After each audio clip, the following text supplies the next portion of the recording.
noite, irmãos. Graça e paz do Senhor Jesus a todos, amém? Hoje estamos aqui, mais uma vez, estamos nos reunindo em um só Espírito para aprendermos mais da palavra do Senhor. Nesses dias de pandemia, uma dica que eu te dou, é um conselho que vem do coração do Senhor e é para mim e para você, nos apegarmos às promessas do Senhor, nos apoiarmos nas Sagradas Escrituras, na oração e no conhecimento do temor do Senhor, porque Ele é o nosso refrigério e Ele vai trazer paz para nós no meio da tribulação. Então, é complicado o que temos vivido no nosso país, são tempos muito difíceis. Hoje eu estava vendo o jornal e o povo brasileiro tem sofrido, mas não perdemos a nossa fé. No Senhor é a nossa herança. E nós cremos que logo isso vai passar, amém? Então não desanime, clame ao Senhor, grite com todo o seu coração para Ele, apegue as promessas que está nesse livro, que é as Sagradas Escrituras, que o Senhor vai falar no seu coração e vai trazer o refrigério que você precisa, amém? Hoje nós vamos iniciar mais um estudo de Gênesis capítulo 18 e que o Senhor possa falar no nosso coração, amém? Pai, nós agradecemos ao Senhor por mais essa Tua palavra, Pai, que venha testificar no nosso coração e venha, Pai, fazer com que venhamos crescer na Tua graça, Pai. Traga, Pai, refrigério ao nosso coração nesses dias difíceis, Pai, e que a Tua palavra venha ser o manual na qual nós estamos precisando para Te conhecer e aprender cada vez mais de Ti, Pai. Usa da Tua palavra para falar conosco, Pai, e para nos conformar à imagem do Teu Filho, Pai. É o que nós pedimos ao Senhor. Nós agradecemos por tudo que o Senhor tem feito até aqui, porque em todas as coisas o Senhor é Deus e nós Te agradecemos. Amém, Pai. Amém? Vamos então fazer a leitura. Te convido a abrir comigo a tua Bíblia no livro de Gênesis capítulo 18. Amém?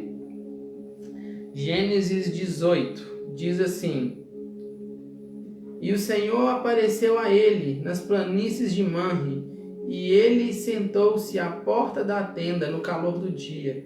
E ele elevou seus olhos e olhou, e eis que 3 homens estavam em pé com ele. E quando ele os viu, ele correu da porta da tenda para encontrá-los, e se curvou em direção à terra, e disse: Meu Senhor, se agora encontrei graça aos teus olhos, suplico que não passes do teu servo.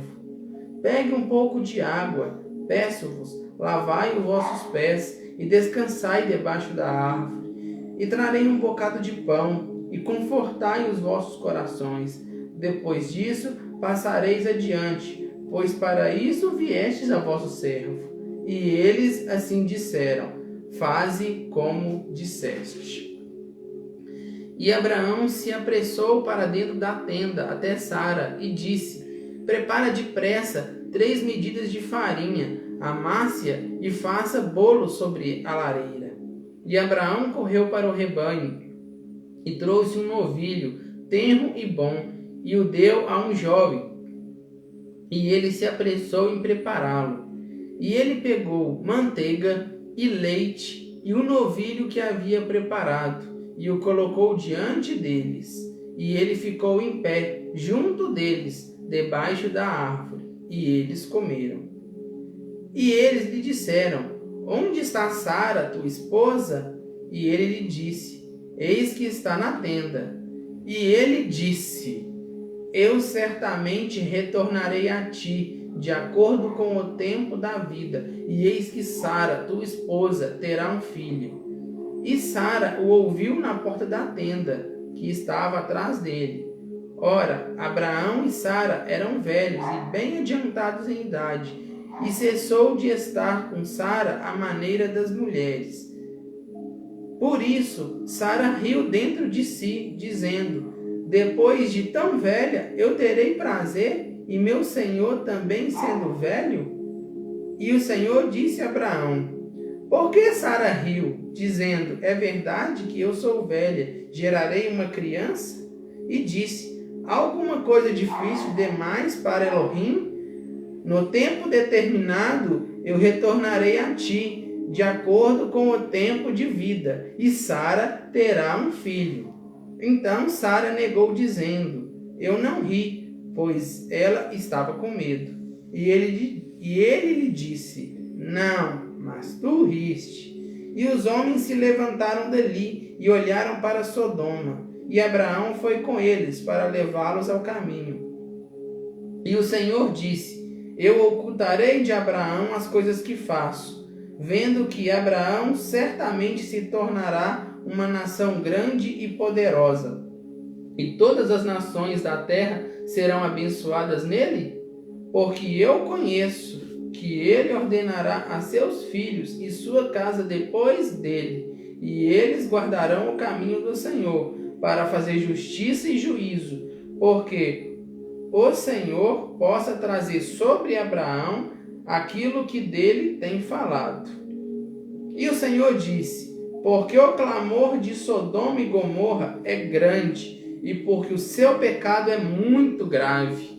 Eu descerei agora e verei se eles fizeram segundo o clamor que veio a mim, e se não, eu saberei. E os homens voltaram as suas faces dali e foram em direção a Sodoma. Mas Abraão ainda estava em pé diante do Senhor. Esse era o terceiro. Lembram que eram 3, 2 foram e 1 ficou com Abraão. Amém? E Abraão se aproximou e disse: tu destruirás também os justos com os ímpios? Se porventura houver 50 justos na cidade, tu destruirás também e não pouparás o lugar por causa dos 50 justos que estão nela? Esteja longe de ti, segundo essa maneira, matar os justos com os ímpios, e que os justos sejam como os ímpios. Isso está longe de ti. Não fará justiça o juiz de toda a terra? E o Senhor disse: se eu achar em Sodoma 50 justos na cidade, então eu pouparei todo lugar por causa deles. E Abraão respondeu e disse: eis que agora resolvi falar ao Senhor, e somente eu sou pó em cinzas. Se porventura faltarem 5 dos 50 justos, tu destruirás toda a cidade pela falta de 5? E ele lhe disse: se eu achar ali 45, eu não a destruirei. E falou-lhe mais uma vez Abraão e disse: se porventura se acharem 40 ali? E ele lhe disse: não o farei por causa dos 40. E ele lhe disse: não ire o Senhor, e eu falarei. Se porventura acharem 30 ali? E o Senhor lhe disse: não o farei se encontrar 30 ali. E ele lhe disse: eis que agora eu ousei ao falar ao Senhor. Se porventura houver 20 ali? E ele lhe disse: não a destruirei por causa dos 20. E ele disse: não se ire o Senhor, se eu falar ainda somente esta vez. Se porventura se encontrarem 10 ali? E ele lhe disse: não a destruirei por causa dos 10. E o Senhor foi pelo seu caminho, e assim deixou de falar com Abraão. E Abraão retornou ao seu lugar. Amém? Esse é um capítulo, assim, um capítulo muito interessante, porque ele dá 2 ensinamentos.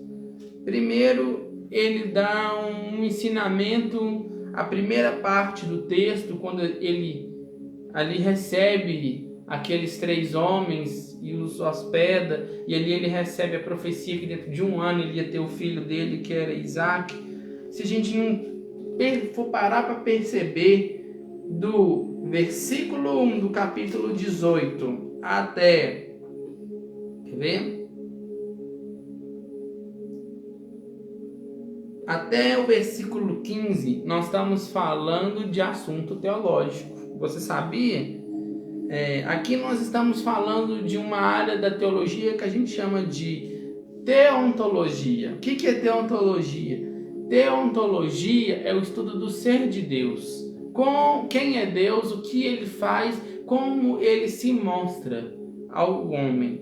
E no capítulo 18, do 1 até o 15, como eu falei aqui, está falando exatamente disso. Uma das maiores formas como Deus se revelou ao homem no Velho Testamento. Agora vamos falar um pouco sobre isso, para a gente poder ter o devido entendimento. Amém? No estudo, teremos a explicação sobre alguns acontecimentos extraordinários. Primeiro, dentro da teologia, isso se chama, essa forma do Senhor se apresentar somente no Velho Testamento. Amém? Porque no Novo Testamento se chama Epifania. Então, no Velho Testamento vai se chamar Teofania. Você escreve aí essa palavra. O que é uma teofania? Esta é uma palavra de conceito teológico que representa a forma como Deus demonstra a sua própria glória para que o homem a veja. É a forma como Deus atribui glória para si mesmo. Ou seja, Deus está atribuindo glória para Ele mesmo, mostrando ao homem o quanto Ele é poderoso. Então aqui, quando a gente começa lendo 18, versículo 1, e fala assim: e o Senhor apareceu a ele nas planícies do Mar, e ele sentou-se à porta da tenda no calor do dia. E ele elevou os seus olhos e olhou, e eis que 3 homens estavam em pé com ele. Ele estava sentado, de repente ele olhou, já tinha 3 homens diante dele. E quando ele os viu, ele correu à porta da tenda. Ou seja, Abraão foi um dos primeiros a ver o quê? A teofania de Deus. Se não foi um dos primeiros, para mim ele foi o primeiro a ver a teofania de Deus. Depois de Adão, que tinha contato diretamente com o Criador. Mas após a queda de Adão, até mesmo dentro da geração de Sete e Noé, apesar de conhecerem o Criador, mas ninguém tinha tido uma experiência com ele desse tipo igual Abraão teve. Abraão foi um dos primeiros a ter esse tipo de experiência, de ver a glória de Deus sendo manifestada ao olho nu de um ser humano. Amém? Agora presta atenção. Vemos nos primeiros versículos que o Senhor aparece para Abraão na forma de 3 homens. O que isso quer dizer? 3 homens. E aí, nota uma coisa. Versículo 2. Ele elevou os seus olhos e olhou, e eis que 3 homens estavam em pé com ele. Quando ele os viu, ele correu da porta da tenda para encontrá-los, e se curvou em direção à terra, e disse: meu Senhor, se agora encontrei favor aos teus olhos, suplico que não parte de teu servo. Note o versículo 3. Eu até grifei com caneta. Se você quiser, você pode grifar aí na sua Bíblia. Ele diz assim no versículo 3. Quando ele viu os 3 homens, ele se dobrou e falou diante deles: meu Senhor. O que ele quer dizer? Ele estava se prostrando, ele estava se entregando, ele estava adorando. Então ele tinha total consciência. Aquele que ele estava vendo ali era o próprio Deus. Ele tinha noção que ele estava tendo uma experiência com Deus, que é o que a gente chama de teofania, a glória de Deus vista em olho nu. O que Moisés viu na sarça, Abraão viu aqui, nesses 3 homens. Por isso ele se curvou. Nós acreditamos que 2 desses eram anjos, correto? Observa bem, e um era o terceiro, que também era um anjo, mas é o que esse recebe a adoração. Na palavra do Senhor, nenhum anjo, dentro das criaturas que o Senhor criou, nenhuma recebe adoração, com exceção do diabo e dos seus anjos, que tentam roubar a glória de Deus o tempo todo. Eles têm tentado fazer isso desde que eles caíram. Eles têm tentado tirar de Deus a glória, ou seja, aquela adoração que eu e você damos ao Senhor. Se nós não vigiarmos, estarmos fora dos caminhos do Senhor, automaticamente nós estamos dando adoração a demônios. Eles têm tentado fazer isso. Eles têm tentado ser eles mesmos um Elohim, que é Deus, mas igual ao nosso, só pelos atributos dele, só existe ele. Mas o fato aqui que eram dois e mais um, significa que um recebeu a adoração. Quem você imagina que era esse que recebeu a adoração? Porque nenhum anjo do Senhor, nem nenhum cristão que seja temente ao Senhor consegue atribuir glória a si próprio. Tudo que ele faz é para atribuir glória a quem ele serve. Lembram Paulo e Barnabé, quando eles chegaram em Icono, se não me engano, eles curaram pelo Espírito Santo um paralítico. E ali o povo adora eles como deuses. Imediatamente o que eles falam? Não, meus irmãos, não adorei a nós somos homens de carne e osso, assim como vocês. Adorem a Cristo, que a Ele vocês adoram ao Pai. E ali começa a porta do Evangelho aos gentios, correto? Ou seja, Paulo e Barnabé não ousaram a roubar a glória de Deus. E muito menos nenhum anjo do Senhor vai tentar tomar a glória que é do Senhor. Só para você ter uma pequena noção disso, vamos abrir em Apocalipse 19:10.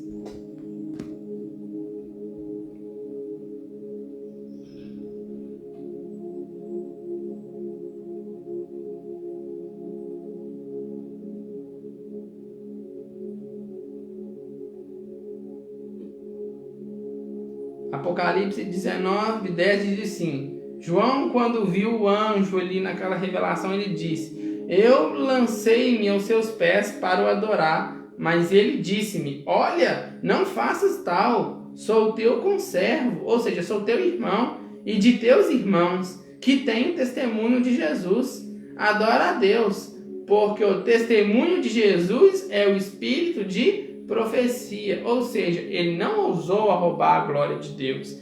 Agora mais um, Apocalipse 22, versículo 9.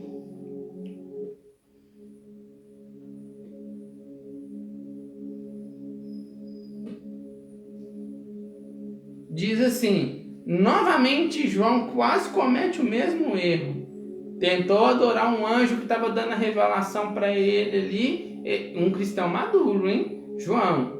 Mas aí ele foi advertido e disse-me: olha, não faças tal, porque eu sou conservo de teus irmãos, e dos profetas, e dos que guardam as palavras deste livro. Adore apenas a Deus. Ou seja, os anjos, eles trabalham a nosso favor, ordenados por Deus. Eles são nossos irmãos em Cristo, porque antes das coisas serem criadas, no dia daquela rebelião, eles escolheram continuar obedecendo ao Criador.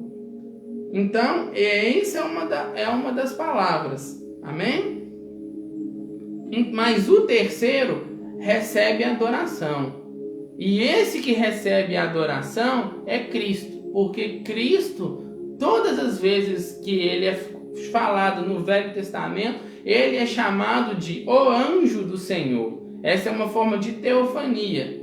Então, toda vez que você vê na palavra de Deus escrito "e o anjo do Senhor", e ele recebeu a adoração, está falando de Cristo. Amém? Então, aqui em Gênesis você está vendo o quê? Você está vendo dois anjos e Cristo na teofania. Toda teofania, toda glória de Deus atribuindo para si mesmo, toda revelação dele, da glória dele, da pessoa dele no Velho Testamento vai aparecer pela forma do Filho. Porque se você não honrar o Filho, você não conhece o Pai. Não tem como você conhecer o Pai se você não conhecer o Filho. Quer conhecer o Pai? Conheça o Filho. Porque o Pai só vai ser revelado para você pelo Filho. Amém? Então vamos continuando. E note, por que dois anjos? E o terceiro era Cristo. Porque dois é o número de testemunho. Significa o quê? Os dois anjos davam testemunho da obra de quem? Do terceiro, que era Cristo. Deu para relacionar? Então eram dois anjos dando testemunho da obra de Deus na pessoa de Cristo, naquela teofania. Por isso Abraão veio e adorou. Por quê? Porque ele reconheceu que dentro daqueles dois estavam dando testemunho do terceiro, que era o próprio Deus. Amém? Sendo assim, podemos entender que entre os três homens, aquele que conversa com Abraão e que confirma a promessa do nascimento de Isaque, este é Cristo Jesus, pois ele é a manifestação da glória do Pai para a criação. E ele foi quem sempre se revelou. Ou seja, o Pai no Velho Testamento se manifesta através do Filho. Quer ver? Vamos dar uma lida em Provérbios 8.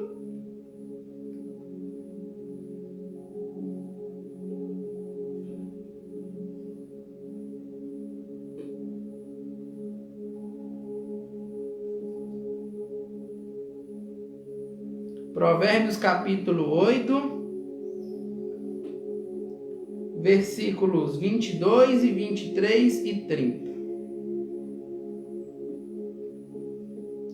No seu texto deve estar escrito assim: a sabedoria vive para sempre. Mas a sabedoria não é uma matéria inanimada aqui, porque se ela é viva, ela não é só um conhecimento igual, por exemplo, eu ou você que lemos livros e procuramos conhecer e adquirimos sabedoria. Essa sabedoria aqui, ela tem vida, ou seja, ela vive para sempre. Quem é essa sabedoria? É Cristo. Então, onde está escrita sabedoria, você pode colocar assim, Cristo. Cristo vive para sempre. Ou seja, Provérbios capítulo 8, do versículo 22, 23, na verdade todo esse texto está falando de Cristo manifestado na glória do Pai no Velho Testamento. Ou seja, ele sempre existiu. Ele não existiu a partir de Maria. Ele já existia muito antes das coisas. Olha para você ver o que diz. O Senhor me possuiu no princípio dos seus caminhos, desde então, antes de suas obras. Desde a eternidade eu fui ungido, desde o princípio, antes do começo da terra. Ou seja, antes das coisas serem criadas, ele havia sido gerado da própria glória do Senhor. Aí no versículo 30, ele diz assim: e então eu estava com ele e era o seu arquiteto. Ou seja, quando ele estava lá no Éden falando, faça-se a luz, faça-se a terra, faz o sol, faz a lua, era assim, filho, faz isso. Aí o filho vinha, o arquiteto, e fazia. Sim, pai. Sim, filho. E um se regozijava no outro. É o que está escrito aqui, ó. Quando ele preparava os céus, estava eu. Quando traçava o horizonte sobre a face do abismo, no versículo 27. Então eu estava com ele e era o seu arquiteto. Era cada dia as suas delícias, alegrando-me perante ele em todo o seu tempo. Por isso que no batismo de Jesus, quando logo que ele volta da imersão, de que ele foi batizado, o Espírito Santo desce, você escuta a voz do Pai, que está escrito lá. O que o Pai fala? Tu és o meu filho e sempre me dá alegria. Ou seja, a alegria do Pai com o filho não era só naquele momento que ele tinha vindo na terra. Ou seja, desde sempre, meu filho, você é a circunstância pelo qual me faz feliz. Eu só me regozijo em você. Ou seja, toda manifestação do Pai na terra, tanto no Velho quanto no Novo, é através do Filho. Só que no Velho Testamento a gente chama isso de teofania, porque o Filho é manifestado pela glória. Amém? Agora mais alguns versículos. Olha para você ver. Colossenses, capítulo 1.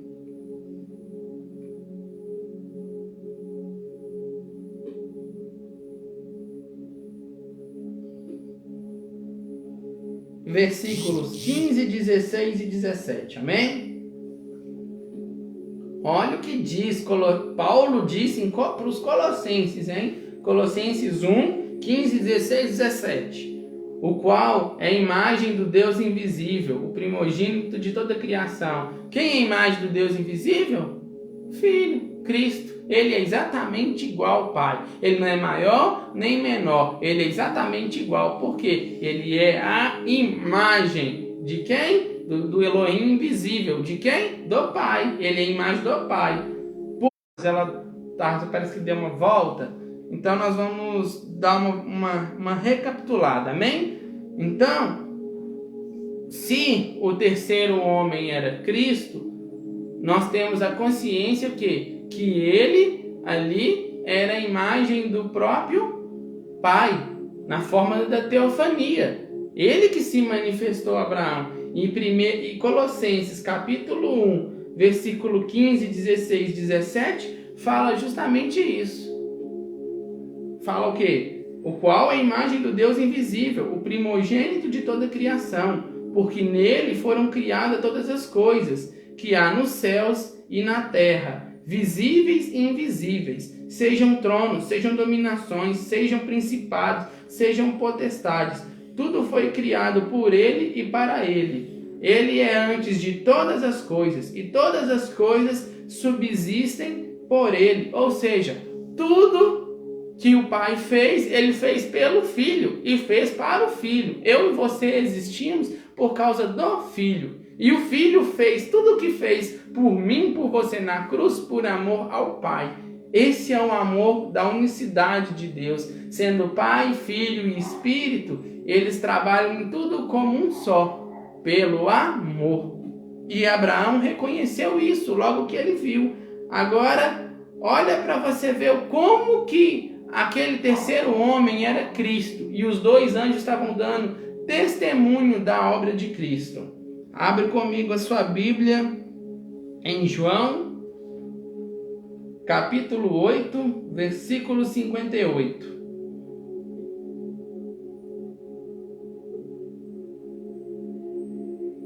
Olha o que diz João, capítulo 8, versículo 58. Ele respondendo aos fariseus.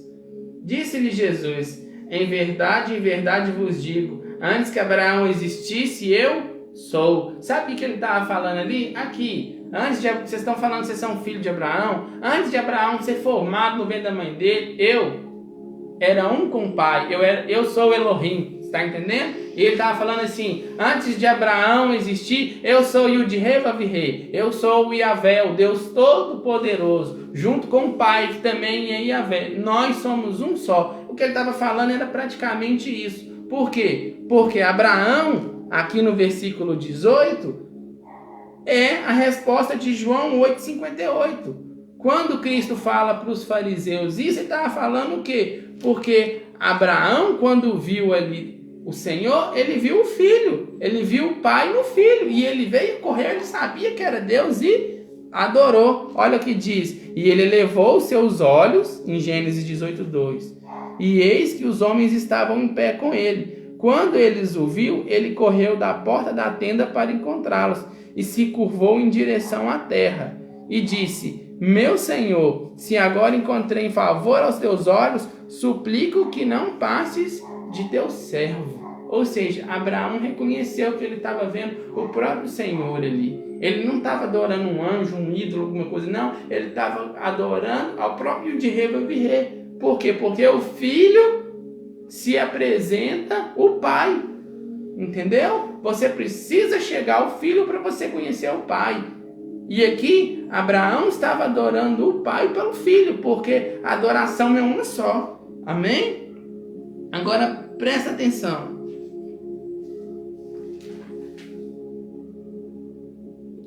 Pela teofania é que vemos a glória de Deus na pessoa do Filho, antes dele vir ao mundo em forma humana. João 17,5, antes um pouco da crucificação, ele diz assim, Cristo: Pai, glorifica-me contigo, com aquela glória que eu tinha contigo antes de todas as coisas. Ou seja, ele estava falando assim: Pai, lembra daquele tempo que nós estávamos em um só?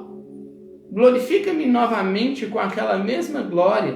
Por que ele estava falando isso com o Pai? Porque para o que ele ia fazer, nele habitava toda a plenitude da deidade de Deus, mas ele se esvaziou e não usurpou, porque ele precisava fazer o que ele tinha que fazer. E se ele viesse na glória que ele tinha, não haveria cruz e muito menos salvação para mim e para você. Então o que ele estava pedindo? Pai, agora me ajuda com aquela glória que eu tinha contigo a passar pelo que eu vou passar.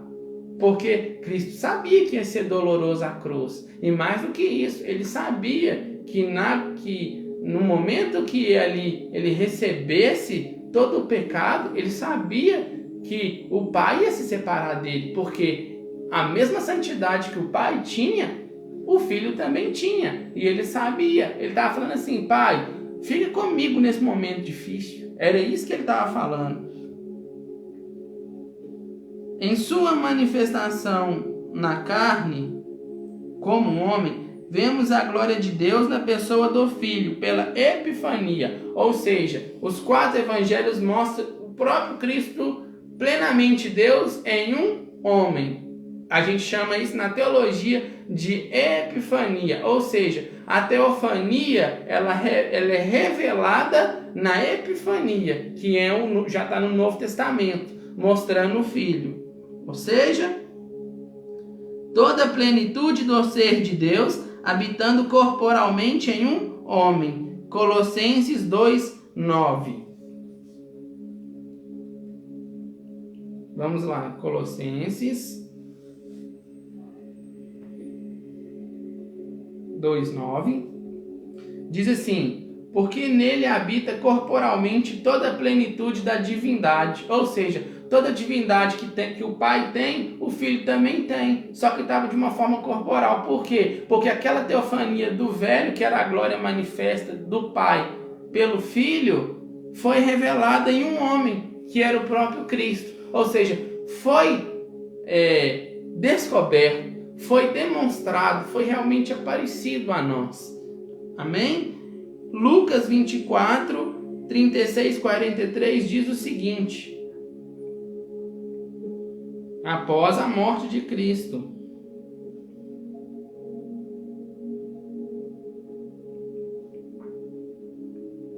e ele falando destas coisas, o mesmo Jesus se apresentou no meio deles e lhe disse: paz seja convosco. Eles espantaram e atemorizados pensaram que vinham algum espírito. Mas ele lhes disse: por que estáis perturbados? Por que sobem tais pensamentos aos vossos corações? Ou seja, quem consegue saber o que passa dentro do coração da mente humana? Não é o Criador? Ou seja, ele era um homem, mas a divindade do Pai estava nele. Que tanto a prova viva diz que ele não precisou, ele não adivinhou que a adivinhação pertence ao maligno. Ele simplesmente sabia, porque na onisciência dele, na onisciência de Deus, habitava também nele. Ou seja, ele sabia o que os discípulos estavam pensando, sem que os discípulos expusessem. Aí olha o que ele termina falando: vede as minhas mãos e os meus pés, que sou eu mesmo. Apalpai-me, vede e vede, pois o espírito não tem carne nem ossos, como vede que eu tenho. E dizendo isto, mostrou-lhe as mãos e os pés. E não crendo eles ainda, por causa da alegria, estando maravilhados, disse-lhes: tende aqui alguma coisa que comer? Olha, você vê, espírito come, gente.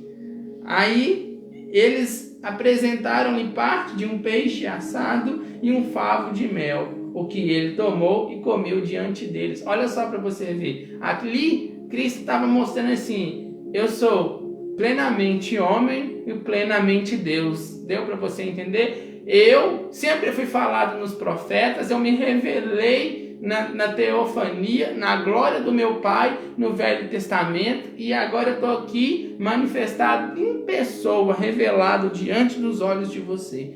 Esse é o Deus que você crê, esse é o Deus a quem eu creio, esse é o Deus a quem nós cremos, amém? Diante de tudo isso, vem a segunda parte do estudo, que um bom cristão tem que ter. O que Abraão teve? Disposição em servir e suplicar. Você tem servido a Deus e a seus irmãos? Você tem suplicado? Diante dessa pandemia, o quanto você tem suplicado ao Senhor pela vida do teu próximo, para que o Senhor envie cura, envie paz, envie salvação, para que Ele mesmo venha. Ultimamente, a minha oração que eu mais tenho feito é: Senhor, volta, porque quando o Senhor voltar, eu tenho certeza que o Senhor já vai voltar para governar. E aí esse mundo caótico eu sei que vai mudar, porque aí é o teu reino que nunca acaba, vai ser instaurado. Aí é plenamente paz e plenamente alegria. Então eu e você temos que aprender a pedir isso. Pedir o quê? Venha a nós o teu reino e seja feita a tua vontade. Ou seja, vamos te servir e venha o teu reino para nós, Pai. Nós temos clamado isso ao Pai e temos suplicado pelos nossos irmãos para que haja salvação, para que haja mais temor do Senhor no coração das pessoas. E foi o que Abraão fez aqui, ó. Abraão, ao ver o Senhor, imediatamente reconheceu a soberania do Senhor e se dispôs a servi-lo com humildade e alegria. Ao fazê-lo, Abraão serviu ao Senhor 3 pães e um novilho, e todas as primícias da terra. Os pães e o novilho que foram servidos diante do Senhor representam a grande obra que o Senhor fez por nossas vidas, pois Ele é o pão da vida. Lembra que em João ele fala: eu sou o pão da vida, quem comer de mim nunca mais terá fome, e quem beber da água que eu der nunca mais terá sede. Ele é o próprio Cordeiro que foi servido por nossos pecados e o próprio pão a quem sacia a nossa fome, o nosso conhecimento na verdade que é Ele. Então, Abraão, ao servir o Senhor, ele não estava só servindo, ele estava servindo, mas ele, sem perceber, ou pelo Espírito Santo, pode ser que ele tenha feito isso intencionalmente pelo Espírito Santo, ele profetizou naquele banquete que ele serviu ao Senhor ali. Ele profetizou o quê? Hoje eu estou servindo ao Senhor com pães e um novilho, mas eu sei que todos os meus filhos que o Senhor me prometeu nas suas promessas, o Senhor irá servi-los com o seu pão e com você, com o Senhor mesmo na cruz por nós. Ele estava ali, naquele banquete, ele estava profetizando Cristo crucificado por nós. E nós sendo saciados pelo pão que caiu do céu, pelo pão que veio do céu. Não é caiu, ele foi entregue a nós. Céu é o próprio Cristo. Ele é o pão que desceu do céu para saciar a nossa fome. Olha que coisa linda em servir. Então, fazemos como Abraão, sirvamos ao Senhor com alegria. E Abraão não ofereceu só pão e um novilho. Todas as suas primícias de tudo que ele tinha ali, ele ofereceu ao Senhor. E eu e você temos de coração oferecido as nossas primícias ao Senhor, porque o Senhor é digno do nosso louvor e da nossa adoração. Durante o dia, durante o domingo, você tem tirado o seu tempo com o Senhor, o teu momento de oração, o teu momento de devocional.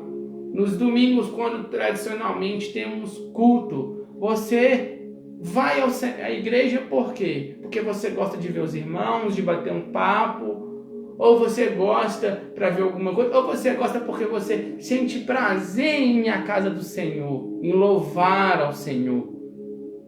Isso assim, quando a gente vai no domingo, o domingo é primícias.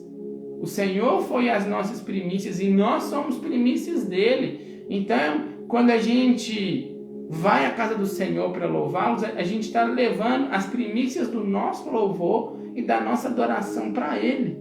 Então, que nós venhamos levar as nossas primícias durante o dia, que nós venhamos meditar, tirar o tempo, as nossas primícias para o Senhor. Amém?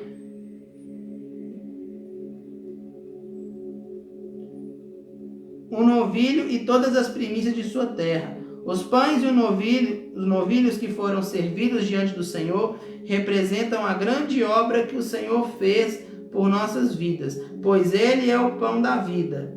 e o Cordeiro de Deus que tira o pecado do mundo. Lembra que em João 1,29, quando João vê Cristo, o que ele fala? Eis aí o Cordeiro de Deus que tira o pecado do mundo. Em João 6,35, ele é o próprio pão da vida.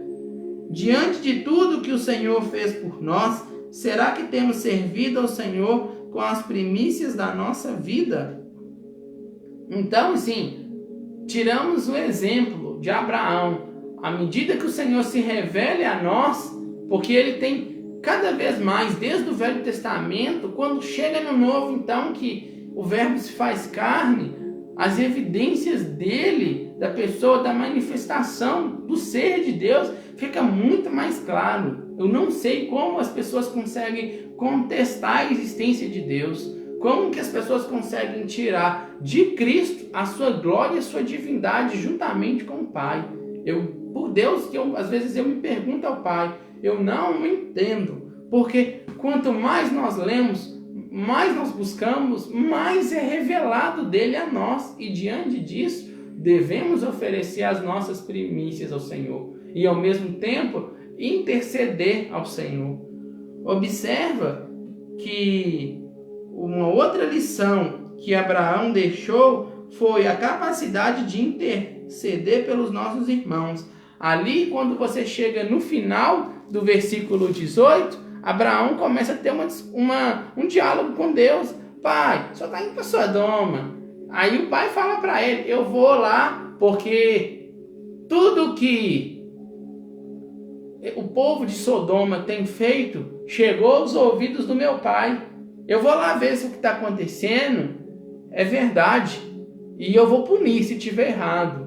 Porque está afrontando a santidade do Senhor. Na hora que Cristo ali, na teofania, revela os propósitos e os anjos vão adiante. Ou seja, os anjos são aquele que vai executar a obra de Cristo ali. Observa que Cristo não foi lá. Se você ler o capítulo 19, os anjos vão só, mas Cristo não. Cristo volta à glória junto com o Pai. Mas ali, Abraão viu a intenção do filho de se revelar ao Pai. E o que Abraão faz? Ele intercede. Pai, se tiver 40, se tiver 35, só vai destruir? Poupa. E eu e você? Temos feito isso? Nós devemos clamar ao Senhor misericórdia pelos irmãos que ainda não conhecem. Para fechar o estudo de hoje, que nós já estamos finalizando, Daniel, capítulo 9.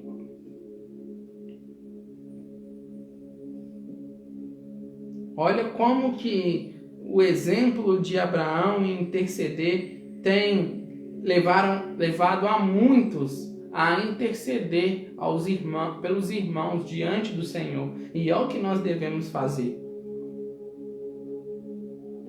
Daniel, capítulo 9, versículo 4 e 5. Isso é uma oração. Daniel orou intercedendo.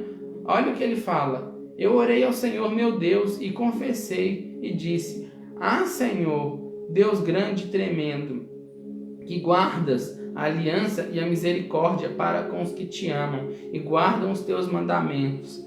Pecamos e cometemos iniquidade e procedemos impiamente e fomos rebeldes, apartando-nos dos teus mandamentos e dos teus juízos. Aí quando chega no versículo 16, vamos pular lá para o 16, é tudo uma oração. Aí ele continua, ele conta todo o pecado do povo dele para poder fazer a intercessão. Ele confessa pelo povo, nos versículos acima, sobre tudo o que foi cometido por Israel, que levou o Senhor a se irar contra o povo. Aí no 16 ele começa: Ó Senhor, segundo as tuas justiças, aparta-te a tua ira e o teu furor da tua cidade Jerusalém e do teu santo monte, porque por causa dos nossos pecados e por causa das nossas iniquidades de nossos pais, tornou-se Jerusalém, teu povo, um opróbio para todos os que estão em redor de nós. Agora, pois, ó Deus nosso, ouve a oração do teu servo e as súplicas do teu santuário assolado. Faze resplandecer o teu rosto por amor de ti mesmo. Versículo 18.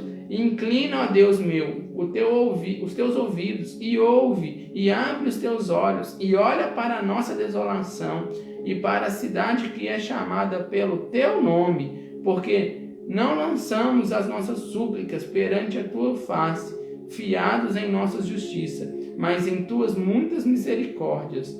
Ó Senhor, ouve, ó Senhor, perdoa, ó Senhor, atende-nos e age sem tardar, por amor de ti mesmo, ó Deus meu, porque a tua cidade e o teu povo são chamados pelo teu nome.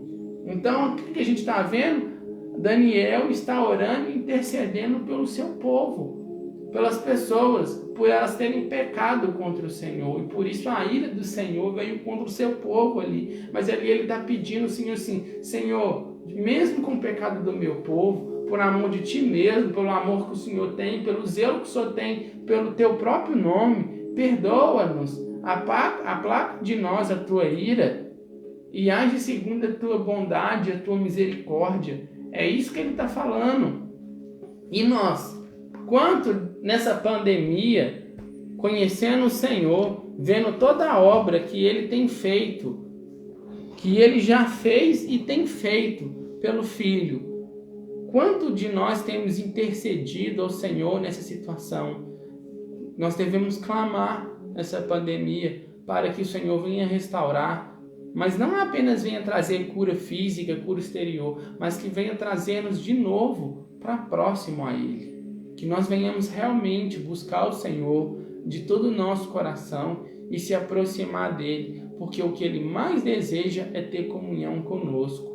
A teofania que foi mostrado para alguns no Velho Testamento foi manifestada em epifania a todos no Novo Testamento. E isso inclui nós, que nós também pertencemos ao Novo Testamento. A Igreja do Senhor continua desde os tempos dos apóstolos até os dias de hoje. E eu e você fazemos parte dela. Nós temos a maravilhosa obra de Cristo sendo feita em nossas vidas todos os dias. Diante disso, vamos servir ao Senhor com todo amor e devoção, oferecendo as nossas primícias para Ele e intercedendo pelas pessoas, porque eu ainda creio que muitos daqueles que ainda não conheceram verdadeiramente o Senhor, naquele dia, quando Ele abrir aquele livro, o nome dessas pessoas vão estar escritos lá, naquele livro.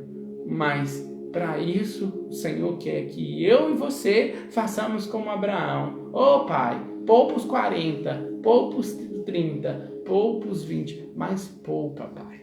Tenha misericórdia. Então, vamos orar, clamar ao Senhor por tudo que tem acontecido, para que o Senhor venha se agradar e a misericórdia dele venha alcançar as pessoas. Amém? Esse é o estudo de hoje. Eu espero que você tenha gostado. Aqui eu acho que foi assim muito revelador. Às vezes para muitas pessoas é difícil entender o que Gênesis 18 está falando, mas eu espero que o Espírito Santo tenha falado no seu coração e no meu. E não vamos apenas tirar um aprendizado, entender que aqueles 2 anjos ali estavam dando testemunho da obra de Cristo, estavam ali para executar a obra, que o terceiro homem era o próprio Cristo manifestado. Mas vamos tirar disso para aprendermos a ser como Abraão, que nós venhamos reconhecer e nos sujeitarmos ao Senhor, porque o Senhor dá graça àqueles que se sujeitam a Ele. E que nós venhamos suplicar pela vida dos nossos irmãos. Amém? Eu gostaria de te convidar a orar comigo nesse momento de pandemia. Está tendo um lockdown em muitas cidades, muitas pessoas estão sofrendo, muitos estão sem ter o que comer. Mas eu gostaria de te convidar a orar junto comigo para o nosso país, para que a graça do Senhor venha nos alcançar. Amém? Pai, nós pedimos ao Senhor pelo nosso país, pelo mundo, Pai, pelo nosso planeta, Pai, por todas as pessoas que vivem aqui, Pai. Pai, sabemos, ó Pai, que nós não somos merecedores da Tua graça, Pai, que nós somos réus do inferno, se não for pelo teu amor, Pai. Mas agradecemos, ó Pai, pelo sacrifício de Cristo na cruz, porque por causa dele nós fomos sarados. Por causa do que o Senhor fez ali na cruz por nós, pelas suas pisaduras nós fomos sarados, ó Pai. Agora nos transforma, Pai, de dentro para fora.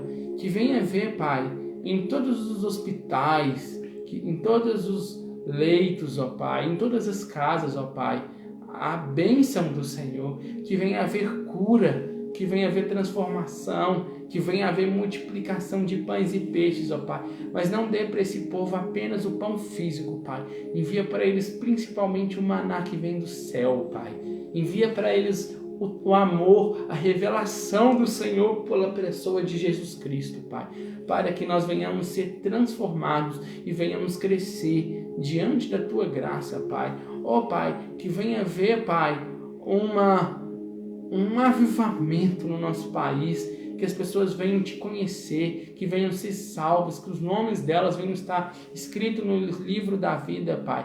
Que o Senhor, Pai, possa passar nos hospitais, naqueles que estão sem oxigênio agora, Pai. Sopra a Tua ruach na vida deles, ó Pai, porque o Teu Espírito faz até ossos, ó Pai, secos ganharem pele e avivar o Espírito, Pai. Então, envia a Tua ruach do Teu Espírito para eles, ó Pai, o Teu vento, Pai, para que eles venham, Pai, levantar e se formar um exército de exércitos, ó Pai, exércitos que se dobrem diante da majestade do Senhor, Pai, porque naqueles dias, ó Pai, diz a Tua palavra que haverão muitos de vestiduras brancas com folhas de palmeiras, que louvam ao Senhor e se prostram em adoração diante do trono e ao Cordeiro. E esses vão estar adorando dia e noite na sua língua e na sua nação. Esses são os que vêm de Ti, Pai, que têm sido salvos nesses dias, ó Pai.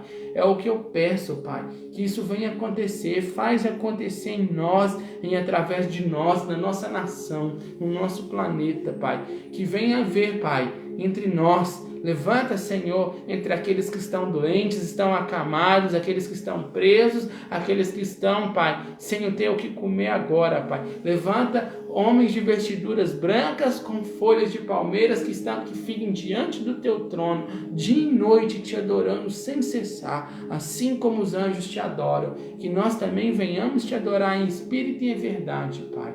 Mostra a esse povo quem é o Senhor, o que é o Senhor, e que eles venham crescer e ter o Senhor e te conhecer mais e mais. Restaura o nosso país, restaura o nosso planeta, Pai. Envia a Tua ruach sobre os 4 cantos dessa terra, Pai, para anunciar a Tua palavra, Pai. E nos usa como Teus servos, ó Pai, que venha haver mais amor no nosso coração e mais sede pelo Teu Evangelho, Pai. É o que nós pedimos, ó Pai, que venha haver cura, que venha haver libertação, que venha haver fartura, que venha haver a salvação que vem de Ti, Pai. É o que nós te pedimos, em nome de Jesus. Amém. Amém, meu irmão? Que o Senhor te abençoe e te guarda, que Ele resplandeça o seu rosto sobre ti, tenha misericórdia de ti e te dê a paz. Que o Senhor te dê uma boa noite. Amém? Nós vamos estar colocando o estudo no canal, Vivendo com o Olhar de Cristo. Se você puder, compartilha o vídeo. Nós postamos lá, envia para aqueles que não têm acesso a uma rede social para poder estar assistindo e compartilhe, para que essa bênção que chegou a você venha alcançar mais pessoas. Amém? Que o Senhor abençoe cada um. Em nome de Jesus, fiquem com Deus e uma boa noite e até a próxima semana no próximo estudo. Fiquem com Deus.